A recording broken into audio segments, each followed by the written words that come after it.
दोस्तों नमस्ते। हमारे छोटे छोटे वीडियो की श्रृंखला बहुत से बच्चे डिप्रेशन में जा रहे हैं। क्यों जा रहे हैं मुझे तो ये नहीं पता चलता।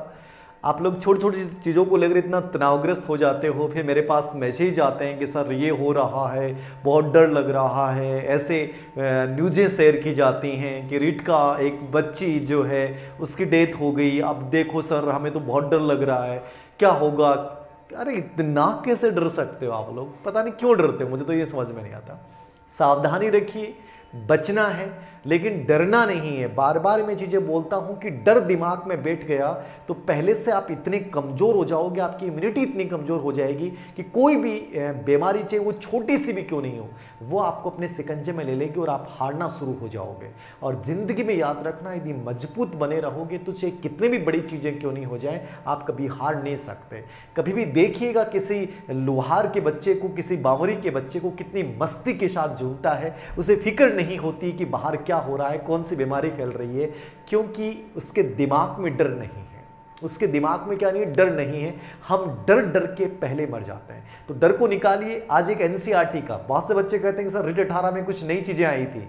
कोई नई चीज नहीं आई थी, वही चीजें आई थी जो पूछी जाती रही हैं। कॉन्फिडेंस रखिए, मस्त रहिए। कल कोशिश करूंगा कि एक बार फिर से आपके सामने एक लाइव आऊं, कुछ नई रणनीति के साथ, कुछ एक नई कहानी के साथ आप लोगों के साथ रूबरू होने की प्रयास रहेगा कल। ठीक है, ऑनलाइन कोर्स शुरू हो चुका है, लेना चाहे तो ले लेना, वरना रहने देना। बाकी इस पर करवाए रहा हूं, कोई दिक्कत नहीं है। मस्त रहना, अपना उद्देश्य नहीं है कि लो कुछ भी मत लो, पढ़ो बस, मस्ती से डर नहीं रखना, याद रखना।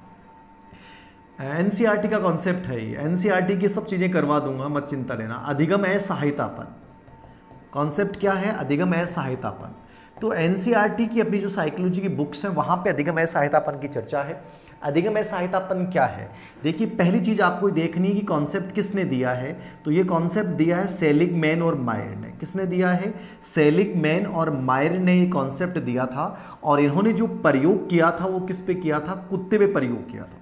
किस पे प्रयोग किया? कुत्ते पे प्रयोग किया। तो कुत्ते पे प्रयोग क्या किया इन्होंने? कुत्ते के सामने एक बहुत तेज आवाज़ निकाली, ठीक है, और फिर उसके सामने ऐसी परिस्थितियां पैदा कर दी गई कि कुत्ता जो है उसको एक बंद कमरे में, कि वो बाहर, और एक आघात यानी बिजली का करंट दिया गया। लेकिन उनके सामने ऑप्शन ऐसा रखा गया शुरुआती प्रयोगों में कि वो बाहर कूद नहीं सके, उस बिजली के करंट से बचने के लिए वो बाहर जा नहीं सके। ठीक है, तो आवाज़ की जाती थी और उसी समय वो आघात दिया जाता था। तो कुत्तों ने शुरुआत में क्या किया? प्रयास किया। भाई कुत्ते ने बेचारे ने क्या किया? प्रयास किया गया। जैसे ही वो आवाज़ आई, वो ध्वनि हुई और फिर करंट का झटका दिया गया, तो कुत्ते ने कोशिश की कि वो बचे, लेकिन बाहर से परिस्थितियां ऐसी बनाई गई कि कुत्ता बच नहीं सकता था। तो 3-4 बार जब इनको ये कोशिशें दोहराई गई, यानी करंट और ध्वनि, तो इन्होंने कोशिश की, मतलब आईपी पावलोव सिद्धांत को इस पर अप्लाई करने की कोशिश की गई। लेकिन ये कुत्ते जो है इन्होंने प्रयास किया, लेकिन जब 3-4 बार 5-6 बार जब प्रयोग किया गया और असफल हो गए, तो कुछ समय बाद में इन्होंने क्या किया? सेलिगमैन और मायर ने, मैंने एक बंदर की कहानी भी शायद आपको ऐसी सुनाई थी डिप्रेशन के ऊपर, वही चीज़ सेम याद रखना कि 4 बंदर थे। उनमें से उन बंदरों को एक पानी जोर से केला लटकाए गए थे, और वो बंदर जैसे उछलते केले को पकड़ने की कोशिश करते, जोर से पानी गिराया जाता, वो बंदर पीछे गिर जाते, फिर कोशिश करते, फिर गिराए जाते। धीरे धीरे उन बंदरों के माइंड में, दिमाग में धारणा हो गई कि भाई ये केले अपने हाथ नहीं आने हैं, अपन जाएंगे उधर से धक्का पड़ेगा। तो सब बंदर निराश हो गए। कोई बंदर उछलने की भी कोशिश करता, दूसरा पकड़ लेता। आज यही हो रहा है, आज यही हो रहा है। हमें गिराने वाले लोग हैं, डराने वाले लोग ज्यादा हैं, लेकिन प्रोत्साहित करने वाले लोग नहीं हैं, याद रखना। तो ये बंदर जो, ये बेचारा कुत्ता जो है वो 4-5 बार लगातार प्रयास किए, लेकिन असफलता मिल गई। तो इसमें क्या होगी? अधिगम असहायतापन। कौन सी भाव आ गया? अधिगम असहायतापन, कि भाई अपने बस की बात नहीं, अपने तो पड़े रहो, ये बिजली का करंट सहन करते रहो। अब जब क्रिया प्रसूत अनुबंधन को अप्लाई किया गया, तो आईपी पावलोव था यहां तक, क्रिया प्रसूत अनुबंधन को अप्लाई किया गया, मतलब इनके सामने ये ऑप्शन रखा गया कि ये उठ के भाग सके।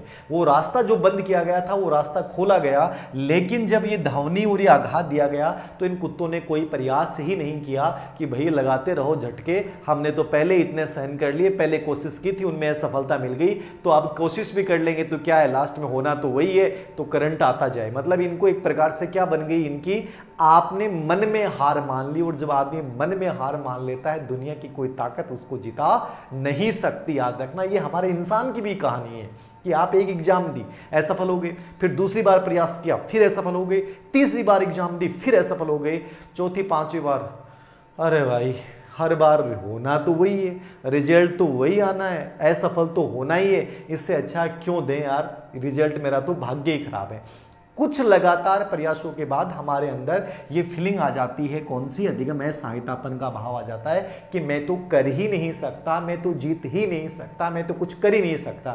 जबकि इस समय क्या होता है, इनके सामने रास्ता खुला था। ये मानव की भी प्रवृत्ति होती है और पशु की भी प्रवृत्ति होती है। जब वो किसी कार्य को करता है और कार्य करने में जब लगातार असफलता मिल जाती है तो अपने आप को निसहाय महसूस करता है, वो असहाय महसूस करता है और कुछ समय बाद में वो प्रयास करना ही बंद कर देता है। इसको अपन क्या बोलते हैं, अधिगम असहायतापन। हो सकता है रिट में इस बार ऐसा प्रश्न पूछ ले, क्योंकि ये चीजें उठाई जाएंगी। ठीक है, मैं ऑनलाइन कोर्स में तो खैर चीजें डाल ही रहा हूं, बाकी यूट्यूब पे भी फ्री में कंप्लीटली करवा दूंगा, तनाव मत लेना। ठीक है, ये सेलिगमैन और मायरिन ने किया था प्रयोग, किस पे किया, कुत्ते पे प्रयोग किया। कॉन्सेप्ट ये बता ही दिया मैंने कि जब लगातार अपन प्रयास करते हैं और असफलता मिल जाती है तो हमारे अंदर कौन सा भाव आ जाता है, अधिगम असहायतापन का भाव आ जाता है। तो ये इंसान की भी प्रवृत्ति है। मैं इसी वीडियो के माध्यम से, इस एनसीईआरटी के साइकोलॉजी के इस बिंदु के माध्यम से आपको ये कहना चाहूंगा कि जिंदगी में चाहे कितनी भी बार असफलताएं मिलें, लेकिन निराश मत हो जाना। कुछ बच्चे जो चंद लोग हैं, बड़े लोग नहीं, सर आप भी कहते हो सर एक दो कमेंट से निराश मत, अरे नहीं निराश होता, मैं तो मजे लेता हूं उनके।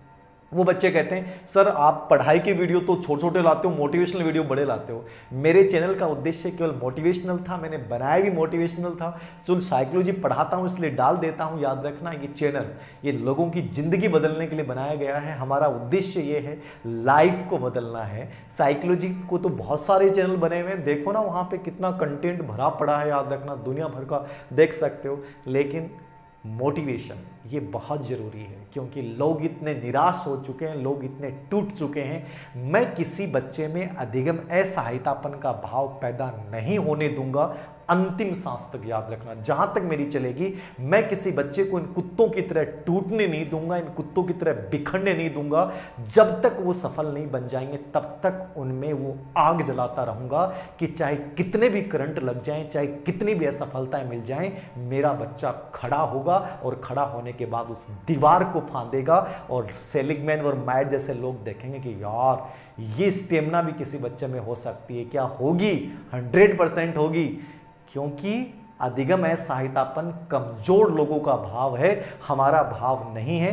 तो ये अधिगम असहायतापन का कॉन्सेप्ट था, समझ में आ गया होगा। याद रखना इंपॉर्टेंट बिंदु है, नेट में कई बार आ चुका है, हो सकता है इस बार रिट में आ जाए। Thank you very much. मस्त रहें, सावधान रहें, सुरक्षा बरतें, लेकिन डरे नहीं और डराने वाले लोगों से दूर रहें। कल एक लाइव सेशन करेंगे, उसमें भी अपन बात करते हैं। Thank you very much.